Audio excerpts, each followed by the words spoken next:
Planet Zoo, is it worth a buy? Let's read the words of the developer. Build a world for wildlife in Planet Zoo. From the developers of Planet Coaster and Zoo Tycoon comes the ultimate zoo sim. Construct detailed habitats, manage your zoo, and meet authentic living animals who think, feel, and explore the world you create around them. Yes guys, it's Planet Zoo from the makers of Planet Coaster, and also as well, not only have I reviewed that, but I also reviewed Jurassic World Evolution, which was their last game of this kind of theme. So I was quite excited to play Planet Zoo, even though I'm not a massive zoo fan, although I do like some of the animal parks that used to be around in the UK. There's not many left now, but there are a few, and I did like to go around some of them. First up, before we get into the game, let's have a quick look at the graphical options. I've tested this game extensively on a 1070 and it ran fine, no problem at all, no big frame drops. A couple of crashes, there's a few bugs in it which I'll come to later on. It's had a few crashes, but it does seem to have stabled out after a flurry of patches, including quite a big one on the release day. So it looks good, it sounds good. Is it any good? Now you get a lot of depth with this game, you get a lot of different game modes as well. You get a huge tutorial section. It is massive, and I'm going to put my hand up and say I have not finished it. It was too long, but it does kind of take you through everything you need to know to get you started in this game.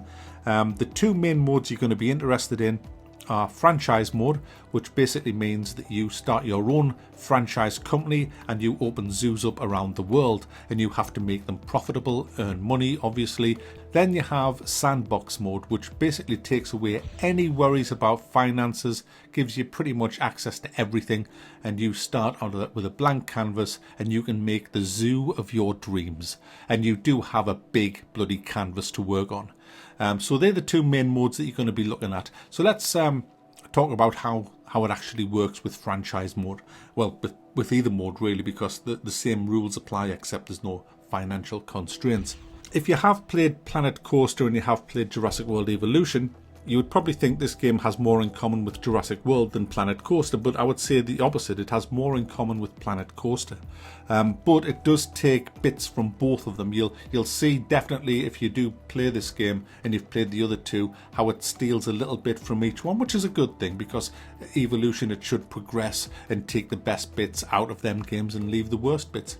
Unfortunately, it's took one of the worst things, and that's the pathing tool. It's still clunky and horrible, especially when you're trying to build paths near fences and stuff like that and getting it all neat. It's just lacking. It's just not good. But that's a negative reinforcement. Here's some positive reinforcement. Anybody who used the terrain tool in Jurassic World Evolution will have had a nightmare, no doubt, especially trying to put water in. It was just pulling your hair out stuff in some cases. This has been totally fixed and overhauled in this game. In fact, the actual world manipulation tools in this are just amazing. For example, we had a hippo enclosure. I say we because my partner can't put this bloody game down either. She's got it, she loves it as well. And we had this hippo park, and the hippos wouldn't go in the water. And it was simply because the shelf was too steep from the land to the water. So we just clicked on a button, all the water went out, got the build up tool and built up the ground from round about the center of where the water would be right up to the edge to make it a smooth incline.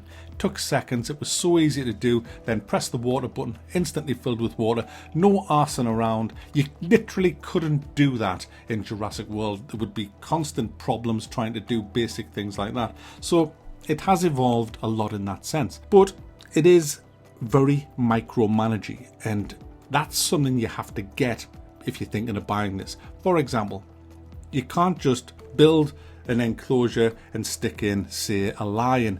You have to look at what that lion requires. You have to look through the Zoopedia of animals, and every animal, and there's a ton of them, there's over 60 I think, and most of them are proper animals. We're not talking about spiders and lizards, although there are them, and there's only a few birds.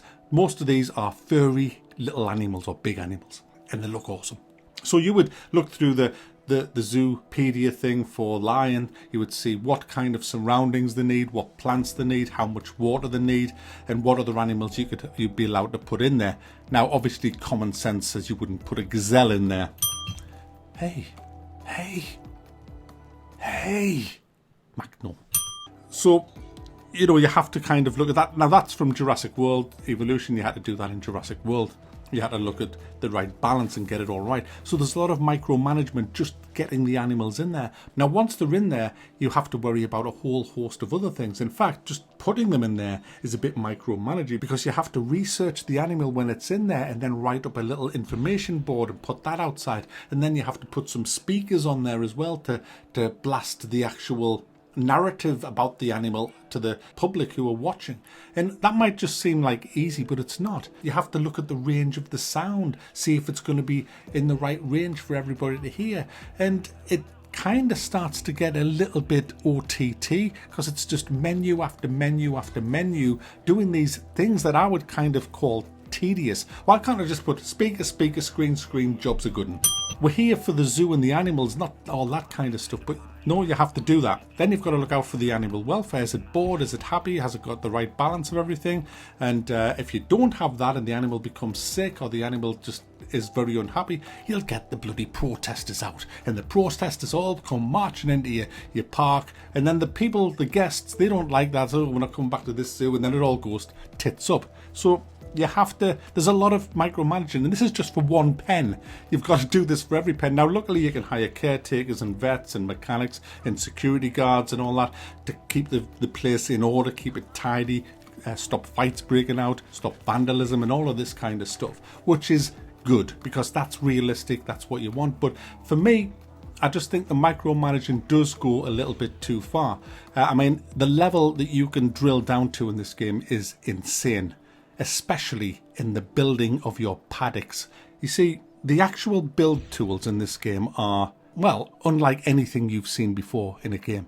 These take it to another 10 levels. You can literally build everything by hand. Buildings, I'm talking about. It's not just a case of popping a building in. You can build that building out of bits. And the amount of bits you get, guys, is obscene. Now, I have the artistic talent of a drunken hippo's arse. So you're not going to get anything. I've stole all my buildings. I'm going to come clean. These buildings were stolen from the Steam workshop because all these talented people have put buildings up there. For example, there is a YouTuber called The Lady Signer who is insanely talented at making buildings. And what you're watching is her building a panda enclosure from scratch. It's insane, guys. And I do have permission to show this clip, but we've speeded it up. But my goodness, guys, this is what you can do if you have the artistic. You can make your zoo look amazing. If you have the patience and the talent, you can make some amazing things in this zoo.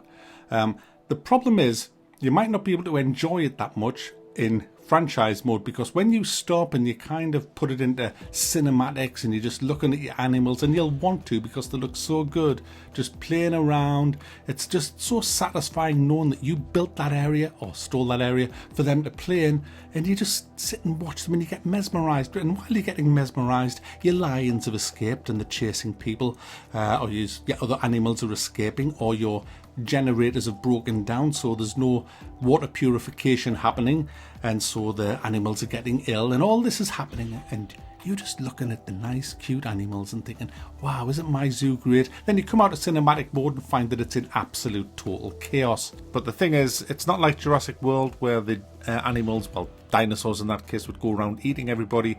In this, it's kind of more of a comical thing. The people actually just run in any direction, sometimes towards the animals, and then the zookeeper comes along and tranquilizes it and puts it into a little box. It's all kind of cartoonish, which I'm a bit disappointed at, to be honest. I would have liked to have seen a more of a Jurassic World approach to things.